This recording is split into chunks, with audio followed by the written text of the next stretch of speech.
Si on débat trop, c'est qu'on perd du temps, on n'avance pas. Tu penses peut-être pareil, et pendant des années, c'était aussi mon cas. J'ai cru que le rôle d'un leader, c'était avant tout de garantir la performance et qu'une réunion où ça questionne trop, où ça remet trop en cause, c'est le problème d'un manque d'alignement. Mais quand j'étais manager, paradoxalement, malgré les moments de crise et les moments de désaccord, les résultats, eux, progressaient. C'est dans le livre passionnant d'Amy Edmondson que j'ai compris que ce n'est pas l'absence de conflit qui fait la force d'une équipe, mais la qualité de la confiance qui l'habite. La confiance de pouvoir dire les choses même quand elles dérangent. Et c'est ça qu'Amy Edmondson appelle la sécurité psychologique. Alors, on parle de sécurité psychologique, mais attention, ce n'est pas on s'aime tous, on est tous des bisounours, non, pas du tout. C'est le climat dans lequel chacun se sent autorisé à parler librement, sans peur d'être humilié ou sanctionné. C'est une notion qui peut paraître simple, mais dans la réalité, c'est une véritable culture.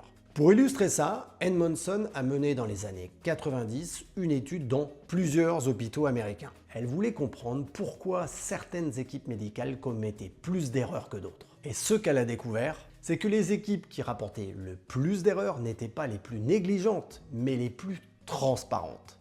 Elle parlait des erreurs pendant que d'autres les cachaient par peur des conséquences. Et cette logique, je l'ai vécue aussi, mais dans un autre univers. Dans mon ancien rôle de directeur de région, on partageait ensemble les presque accidents en réunion mensuelle. Pas les vrais drames, mais vous savez juste les situations de presque accidents où les choses auraient pu mal tourner dans nos points de vente en termes de sécurité.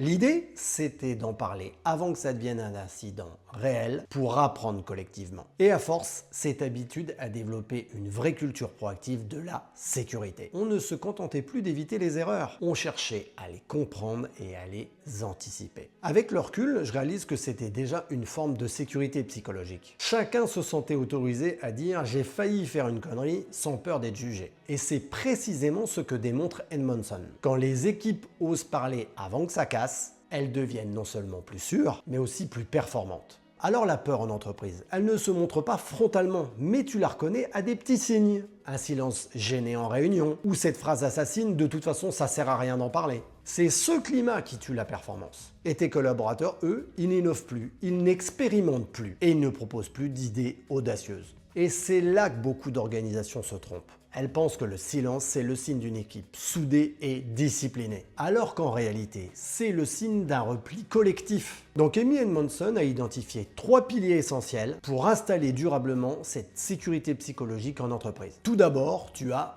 le cadre. Tes collaborateurs doivent savoir clairement à quoi sert la parole libérée. On ne parle pas pour se plaindre, mais on parle pour apprendre et pour progresser.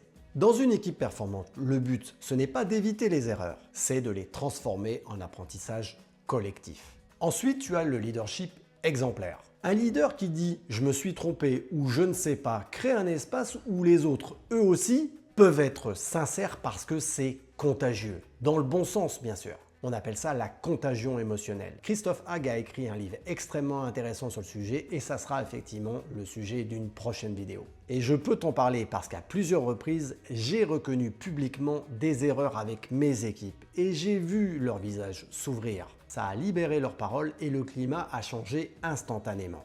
Ce n'était plus une hiérarchie qui impose, mais une équipe qui apprend collectivement. Et enfin, tu as le dialogue actif. Crée des rituels où la parole circule. Des moments dédiés à l'analyse, au feedback et au partage d'expériences. C'est exactement ce que l'on faisait avec nos presque accidents. Ça peut être une minute apprentissage en fin de réunion, une revue de projet ouverte, ou même un simple tour de table où chacun aurait pu dire comment il aurait pu faire autrement. Ce que j'aime dans ce livre, c'est qu'il ne parle pas de sécurité psychologique comme d'un concept ou d'une idée à la mode. Il en parle comme un vrai levier de performance durable. Et c'est cohérent avec tout ce que l'on observe aujourd'hui en neurosciences. Le cerveau humain, quand il perçoit une menace sociale, comme être jugé, humilié, exclu, libère du cortisol. Et le cortisol, c'est l'hormone du stress. Et sous stress, ton cerveau ne peut plus apprendre. Il cherche à survivre et surtout à ne pas innover. Et c'est pour ça que la culture de la peur est toxique en entreprise. Elle fait taire direct le potentiel collectif. Mais quand un leader crée un climat de sécurité psychologique, il réactive les circuits de curiosité et d'apprentissage. Les équipes deviennent naturellement plus créatives, plus solidaires et plus réactives face au changement. Et ça, c'est de la vraie performance, celle qui construit de la confiance sur le long terme. Quand j'ai compris ça, j'ai compris aussi pourquoi je tenais à faire ces vidéos chaque semaine. Parce qu'on a tous besoin de repères pour comprendre ce qui rend une équipe vivante. Chaque semaine, on explore ce qui rend les organisations plus humaines, plus performantes et plus conscientes. Je m'appuie sur des chercheurs, des professeurs, des neuroscientifiques, des dirigeants, parce que tous ensemble, on peut faire circuler cette connaissance. Et si ce sujet te parle, like cette vidéo. Et si tu veux creuser ces notions pour les appliquer dans ton quotidien, abonne-toi à la chaîne, ça m'aide beaucoup. Et surtout, rejoins la newsletter Elevate Insight. C'est là que je partage chaque semaine des outils et des ressources pour transformer ton management. Tu trouveras le lien juste en description. Merci d'avoir regardé jusqu'ici, je te dis à très vite et d'ici là, avance toujours vers le meilleur.